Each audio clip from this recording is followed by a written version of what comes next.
시어머니, 시아버지. 그래서 이제 어떻게 보면은 금보라 씨 같은 경우에는 우리 시아버지 모시기가 조금 더 수월할 수 있다라는 의견이셨어요. 그게 얼마나 그렇지 않아요. 홀시아버지 모시기가 힘든 줄 알아? 그러나 좀 이렇게 아직 활동력 있는 시어머니, 홀시어머니 모시는 게 며느리로서는 훨 낫고 그 시어머니가 또 플러스 마음이 좀 넓고 그런 시어머니라면 더 좋지만은 선생님처럼. 나처럼 되는 시어머니는 그것도 흔치가 않아요. 자기 자랑이에요. 그래요. 이렇게 뭐 삼희자 선생님처럼 좋은 시어머니를 뵐 수도 있지만 또 참 내 마음과는 다른 시부모님을 만나서 마음고생, 몸고생 엄청 많이 하시는 분들도 분명히 이 세상에 계십니다. 그 시부모님과 함께하는 며느리의 삶이 과연 어떤 것인지 저희가 그 얘기를 듣기 위해서 시부모님과 함께 이제 살고 계시는 며느리를 모셨어요. 시부모님의 봉양이 정말 현실적으로 어떤 어려움이 있는지 이분의 이야기를 통해서 함께 좀 나눠보겠습니다. 네, 어렵게 이 자리에 함께 해주셨는데요. 나와주셔서 고맙습니다. 안녕하세요. 예. 뒤에 계시는구나. 네. 지금 결혼하신 지는 얼마나 되셨고 또 이 시부모님 모신 거는 언제부터 모시셨나요? 결혼한 거는 30년 정도 됐고요. 시부모는 한 20년 넘었어요. 20년. 남편분 형제들은 많이 있으신가요? 삼남매예요. 삼남매 몇째세요? 차남이요. 지금 차남이시라 그러셨잖아요. 근데 어떻게 하다가 시부모님 부양을 하시게 되셨어요? 큰며느리가 몸이 안 좋으셔서 이제 부모님을 모시게 된 입장에서 그래서 저희가 처음에 모시게 됐어요. 시부모님 부양을 하고 계시는데 어떤 점이 가장 힘드세요? 남편이 능력이 좀 없다 보니까 네. 저도 돈을 벌면서 시부모를 모셔야 되고 아버님은 당뇨병하고 합병증이 좀 있으셔서 네. 뭐 식당 밥 해드리는 것도 따로따로 준비해드려야 되고 어머님은 당신 식사 끓여서 잡수실 그런 능력 힘도 없으신가요? 안 하시려고 하시니까요. 아니 근데 그런 며느리가 바깥에 나가서 돈도 벌고 하잖아요. 집에서 시부모님하고 계속 집안에 있다 보니까 또 이제 남편이 벌어온 돈으로만 먹고 산다고 생각을 하시니까 이제 나가서 벌게 됐어요. 네. 그때 나가서 벌다 보니까는 또 시부모 시중 들기 싫어서 밖으로 돈다고 네, 그런 쪽으로 또 정신적으로도 많이 또 힘들게 하시고 안에 있어도 그러면은 지금 그 큰동서분은 아프시고 뭐 그리고 지금 차남이지만 모시는데 경제적인 것도 그렇게 여유 있는 것도 아니고 그렇다고 시어머니가 같이 도와주면서 시아버지 수발하는 것도 아니고 그런 얘기들을 남편한테도 해보셨을 텐데 그럴 때 남편은 뭐라고 답변을 하던가요? 남편은 전혀 저의 편이 아니라고 할까요? 그 얘기 하다 보면은 서로가 또 다툼이 생겨갖고 이혼을 하네 안 하네 사네 안 사네 하면서 사내 안 사내. 지금 그로 인해서 지금 남편하고 사이도 안 좋아요. 지금 현재 그러면은 그 형님 쪽에서 그래도 부양하는 데 대한 뭐 생활비나 이런 일정 금액을 좀 지원을 해 주시긴 하나요? 아니요, 처음에는 해주시기로 하고 부모님을 제가 모셨는데요. 지금은 전혀 그런 것도 없고 뭐 돈 주신다고 해봐야 가끔 부모님 용돈 정도. 재산도 형님이 더 많이 받으셨는데 사실은 유산을요? 큰형님 댁에는 1억 정도 주시고 저희는 3천 정도 주시고 형님이 아프시다는 그런 핑계를 대고 계시니까 형님네는 뭐 명절이고 뭐고 식구들끼리 해외여행도 자주 다니시고 하고 싶은 거 다 하시면서 아니 이해가 안 되는데 유산까지 그렇게 받았으면은 얘기를 해야 되는 것 같은데 그게 안 통한다는 말씀이죠? 저한테는 통하는 사람이 하나도 없는 것 같아요. 남편은 맨날 말로만 모시는 효자가 되고 속상하고 그러네. 저는 열심히 모셔도 못된 며느리가 돼 있고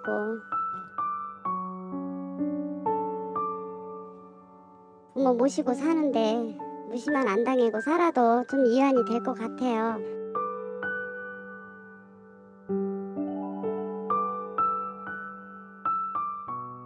여러분도 아마 지금쯤 여기까지 차오르게 궁금해지는 게 있으실 거예요.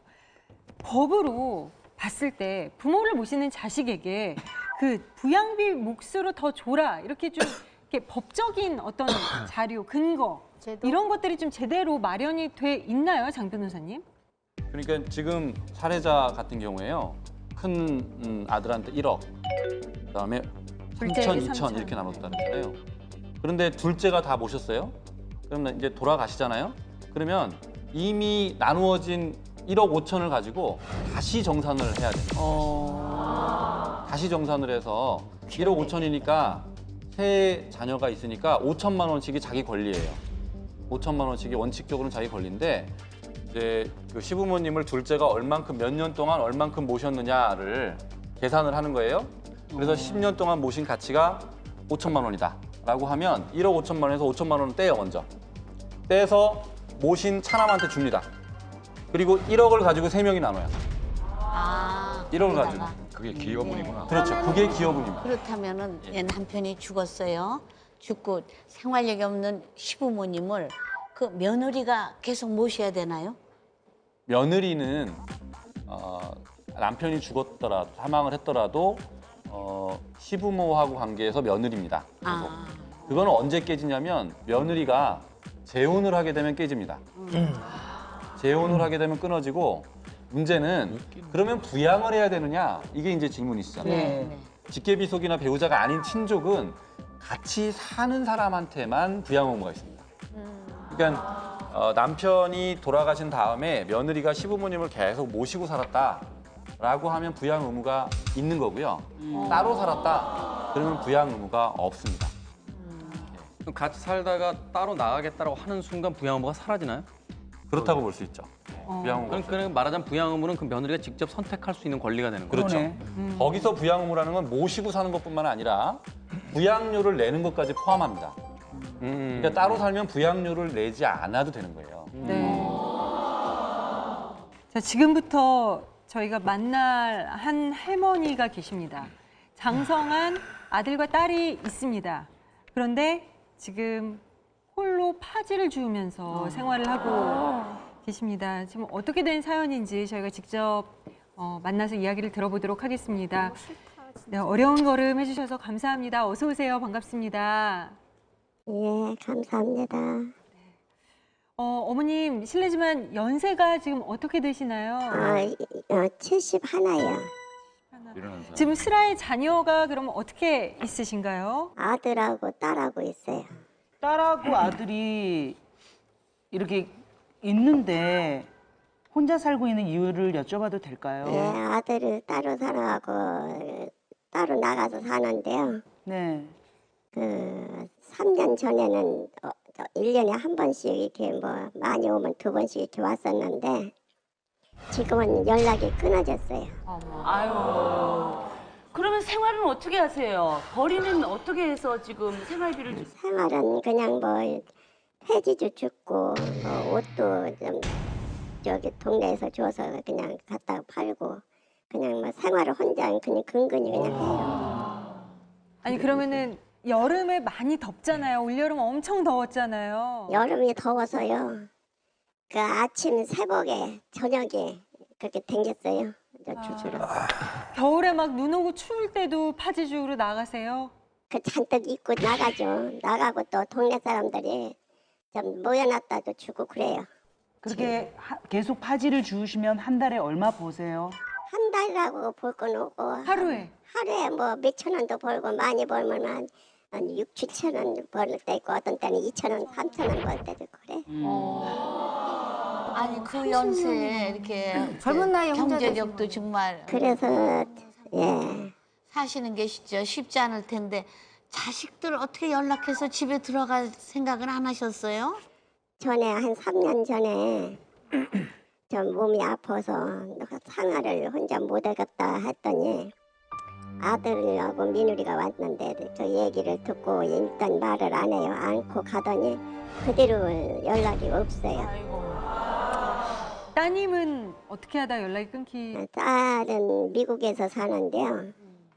그 이사를 간다 소리는 들었는데 지금 전화번호가 지금 바뀌어갖고 전화가 안 되네요.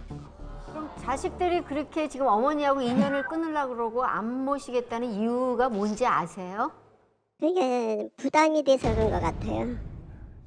그리고 단지 이유 하나가 부담되고 그 며느리가 좀 성격이 좀 적은 것 같아서 속상한 일이 있어도 아들한테 얘기를 못 해요. 아들은 그냥 엄마 저기 왔다 갔다 하라고 전에는 그랬어요. 요새는 소식이 없지만서도. 아드님이 어머니가 이렇게 어렵게 폐지 죽고 이런 거 알아요? 글쎄 지가 알겠죠. 저 혼자 뭐 먹고 사는 게 뭐 뻔하겠지. 뭐 회에 죽는다 소리는 안 했는데 뭐 어떻게 사는지를 지들이 뭐 알겠죠. 아니 아들은 며느리 때문에 그렇다 치더라도 딸이 딸이 지금 생활이 좀 어려워요. 생활이 어려워갖고 좀 연락이 없네요. 아 미국에서도 생활이 어려워서. 어머님 자식들한테 제일 서운하고 원망스럽고 그랬을 때가 언제세요? 저들 키우느냐고 참 보따리 장사해서 저들 키우고 다 여우살이 시켰는데 어떤 때는 잠이 한숨도 못 자요. 그냥 자식이 도와주는 걸 떠나서 연락도 없고 아주 그 배신감도 들고 지금 생각하니까 너무 서운하고 너무 억울한 생각도 들어가고 생각하면 기가 막히죠. 저들만 키우면 다 되는 줄 알았더니 그게 아니니까.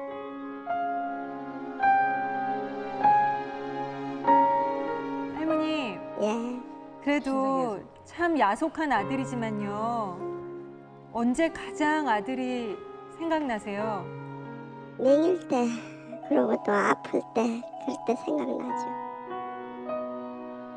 그림자라도 좀 보고 싶고 그 보고 싶은 마음이 많이 들어. 아, 진짜 뭐 원망보다는 그림자라도 보고 싶다라는 말이 먼저 나온다는 게 저로서도 너무 마음이 아프네요. 그럼요. 정말 모든 일생을 다 자식을 위해 살았는데 끝이 이렇게 될 줄 정말 그 누가 알았겠습니까? 그래요. 아드님께 한 말씀 해주세요. 얘들아, 나는 너희들이 보고 싶은데 너희들은 나를 안 보고 싶으니